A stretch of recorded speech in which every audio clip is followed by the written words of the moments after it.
Mesdames et messieurs, bonjour, bonsoir. Je suis PF pour LTLT, Lakers tout le temps, la chaîne francophone des Lakers. Est-ce que vous êtes prêts pour la séance de thérapie collective? Aujourd'hui, les Lakers sont en visite à Milwaukee pour un match qui sent la poudre, surtout que c'est une série de 2 matchs. Le deuxième sera à Denver, en altitude. Autant dire, les Lakers n'ont pas beaucoup de chances de remporter ce match. Néanmoins, nous devons quand même poser la question, comment battre les Bucks ce soir? Et pour battre les Bucks ce soir, il y a 2 dimensions qu'il faut considérer.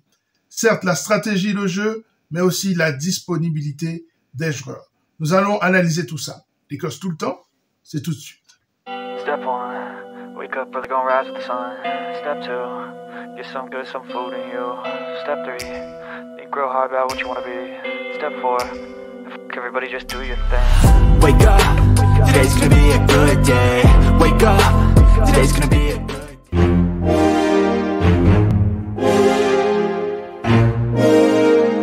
La question de la disponibilité est centrée autour de 3 joueurs. Jackson Hayes qui est out ce soir, toujours le problème de genou. LeBron James qui est toujours out en raison de son problème à l'aine. Et Rui Hachimura qui est out à la fois aujourd'hui et le match de demain face à l'équipe de Denver. Donc vous avez quand même 3 joueurs du 5 majeur qui sont absents. Et c'est là que la mentalité du next man up doit prévaloir. Les Lakers doivent jouer un basket parfait pour battre l'équipe des Bucks ce soir. Et malgré un match parfait, c'est pas sûr qu'on puisse gagner.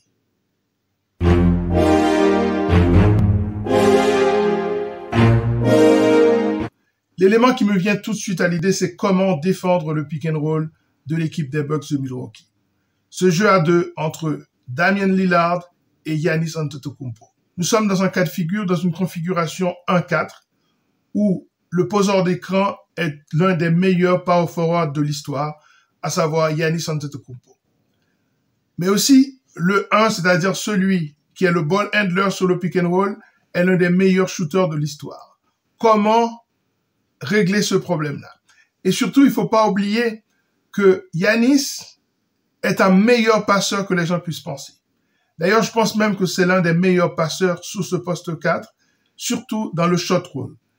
En sortie de pick and roll, quand il fait ce petit roll en tête de raquette, là, il peut opérer soit pour lui-même, mais soit en tant que passeur. Et il faut également surveiller les moments où Dame Lillard rejette le pick and roll. C'est-à-dire, l'écran est placé, et au lieu d'aller dans le sens de l'écran, il va dans le sens inverse. En général, ça crée une situation de panique dans la défense, et il arrive à scorer. Dame Lillard, en organisateur de pick and roll, vous n'avez pas d'autre choix que de switcher. Donc, ce soir, il faut s'attendre à ce que les Lakers fassent beaucoup de switch et que Lillard se retrouve face à d'autres joueurs qui n'étaient pas prévus. Le tout pour les Lakers sera d'établir qui sera sur qui, de telle sorte que, quand l'écran est placé et le switch est fait, il faut être sûr qu'on a la bonne personne sur Dame Lillard. Il faut s'attendre aussi ce soir à avoir beaucoup de blitz, c'est-à-dire des prises à 2 en sortie de pick and roll. Mais c'est pas tout. Parce qu'on peut avoir aussi, avec cette équipe des Bucks, le pick and roll inversé.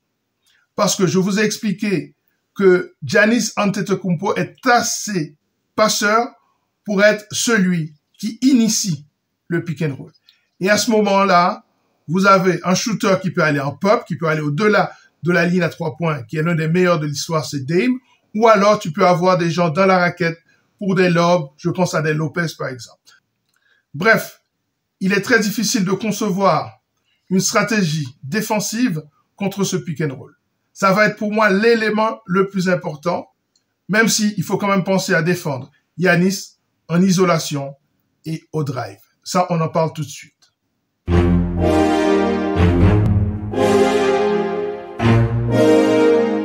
Il y a pire que de défendre le pick and roll des Bucks.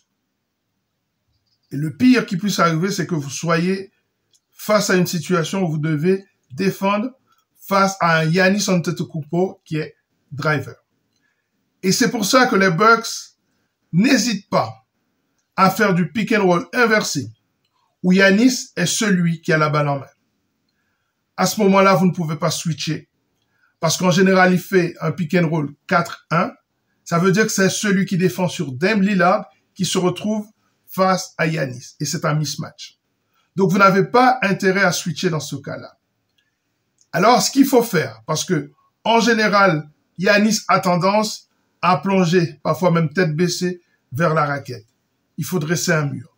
Il faut s'attendre ce soir à avoir le mur des Lakers se dresser devant Giannis Antetokounmpo et l'empêcher de prendre de la vitesse.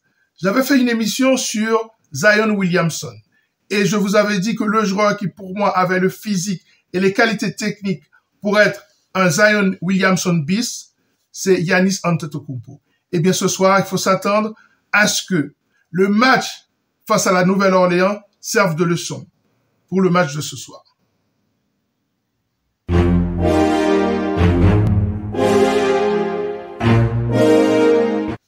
Et la stratégie des Los Angeles Lakers doit être une stratégie complète. Une stratégie qui prend également en compte la dimension défensive, mais du côté de Milwaukee. Ça veut dire qu'il va falloir penser à un Giannis Antetokounmpo qui soit peu influent en attaque, mais aussi peu influent en défense. C'est compliqué. Et c'est ça qui fait de Giannis l'un des meilleurs joueurs de la planète. C'est que là où Jokic est un génie offensif, où Luka est un autre génie offensif, eh bien lui et Shai Gilgeous-Alexander, ce sont aussi de très grands joueurs en défense. Et ce soir, pour diminuer l'influence de Giannis, il va falloir que les Lakers fassent ce que j'appelle le high pick and roll. Celui sur lequel Giannis défend doit toujours monter, placer l'écran en tête de raquette, le plus loin possible de la raquette, histoire d'attirer Giannis. Évidemment, on peut penser qu'à ce moment-là, les Bucks feront des choses pour que ce ne soit pas Giannis qui monte, mais si on le fait intelligemment, peut-être en tête de raquette, mais légèrement sur le côté, ça peut arriver à le faire sortir de sa position dominante dans la raquette. Un peu ce que faisaient les Warriors de Golden State en 2003 face aux Lakers pour faire sortir Anthony Davis de cette protection de la raquette. Et c'est dans ce contexte que les autres joueurs, les joueurs de rôle, sont importants.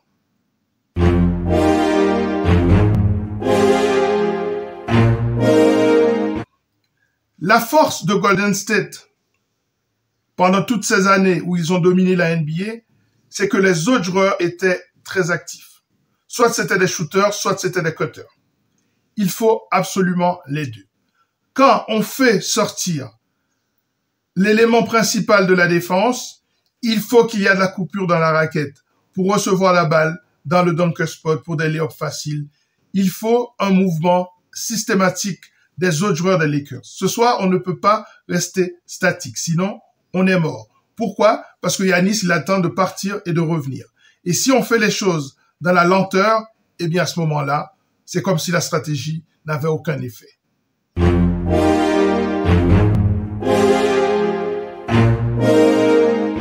Ce soir, on ne peut pas perdre la bataille du rebond offensif. Ce soir, je le répète, on ne peut pas perdre la bataille du rebond offensif. Pourquoi? Parce que lors du dernier match face à Brooklyn, les Lakers ont perdu la bataille du rebond offensif. Comme lors du match face à Boston. Et notamment, au moment où les Lakers font leur run. Les gars, moi je suis absolument à l'aise avec l'idée selon laquelle les Lakers auraient dû prendre le match à Boston. Tout comme ils auraient dû prendre le match à Brooklyn. Souvenez-vous de ce rebond perdu, ce rebond offensif et cette balle qui tombe dans les mains de Jason Tatum, qui met un 3 points sur la tête de Reeves. Les Lakers étaient dans une bonne dynamique et ont été stoppés par ce rebond offensif qu'ils n'ont pas su capter. Et face à Brooklyn, je vous le dis même pas. Face à Brooklyn, ça a été cata. Cata absolue. 8 rebonds offensifs seulement pour les Lakers et 16 pour Brooklyn. Et ce qui a été en fait la circonstance aggravante, c'est que des 16 rebonds offensifs, l'équipe de Brooklyn a inscrit 16 points. Soit 1 point par rebond offensif. Donc parfois vous prenez les rebonds offensifs, mais vous ne convertissez pas ces rebonds offensifs en des paniers. Eh bien, les Brooklyn Nets ont su faire les deux. Prendre les rebonds offensifs et convertir ces rebonds une fois sur deux. Parce que chaque action est de 2 points, 2 ou 3 points. On marque 1 point par rebond offensif. C'est très intéressant. Et la raison pour laquelle je vous dis que les Lakers ne peuvent pas perdre ce soir le rebond offensif, c'est parce que figurez-vous que les Bucks de Milwaukee sont la pire équipe en NBA au niveau du pourcentage des points inscrits au rebond offensif. La pire équipe en NBA. Ils inscrivent 24% de points sur les rebonds offensifs. Les Lakers ne sont pas géniaux non plus dans cette catégorie, mais ils sont devant les Bucks. Ils inscrivent 27% des points sur des rebonds offensifs. Et dès lors, si vous avez une équipe qui est pire que vous et qui vous domine quand même dans ce domaine, eh bien, c'est une double peine. Vous avez absolument aucun avantage ailleurs. Donc là où vous avez un avantage, il faut absolument capitaliser dessus. Il va falloir que les joueurs soient actifs. Il va falloir que les joueurs soient efficaces dans le box-out, dans l'énergie, premier effort, deuxième effort, etc. Et c'est là qu'un gars comme Jared Vanderbilt aura toute son importance ce soir. Et aussi le retour de Dorian Finney-Smith. Dorian Finney-Smith, qui n'avait pas joué face à Brooklyn, sera normalement présent ce soir.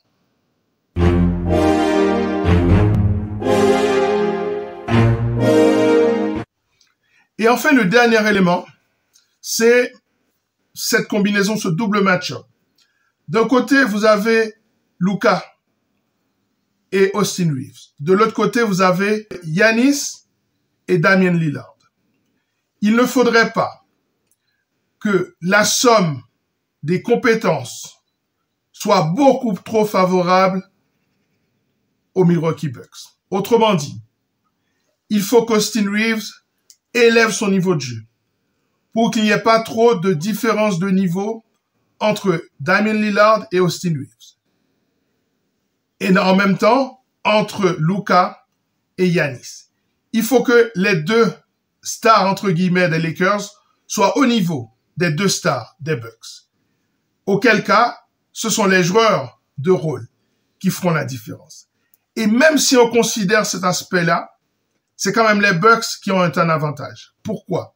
Parce qu'en général, dans la NBA, l'histoire nous dit que les joueurs de rôle qui jouent à domicile sont meilleurs que les joueurs de rôle qui jouent à l'extérieur. Certes, les superstars peuvent vous faire gagner un match sur le terrain adverse, mais il faut s'attendre à ce que les joueurs de rôle jouant devant leur public soient meilleurs que les joueurs de rôle jouant devant un public hostile. Dès lors, ce soir, l'avantage est pour l'équipe des Bucks, d'autant plus que les Lakers sont décimés par les blessures.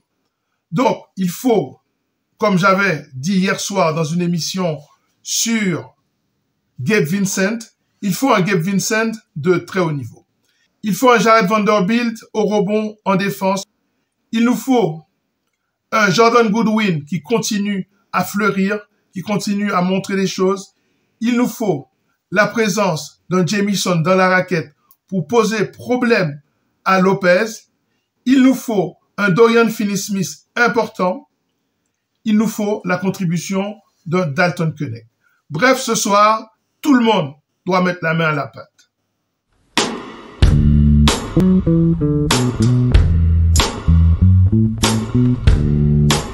Voilà, ça est terminé pour cette émission preview. Ce match Lakers-Bucks, ce soir, un match qu'il faudra gagner malgré les circonstances qui sont contre nous. Et vous venez de voir, il y a une possibilité de remporter ce match, mais il faut que les Lakers soient parfaits. Prenez soin de vous. À très bientôt.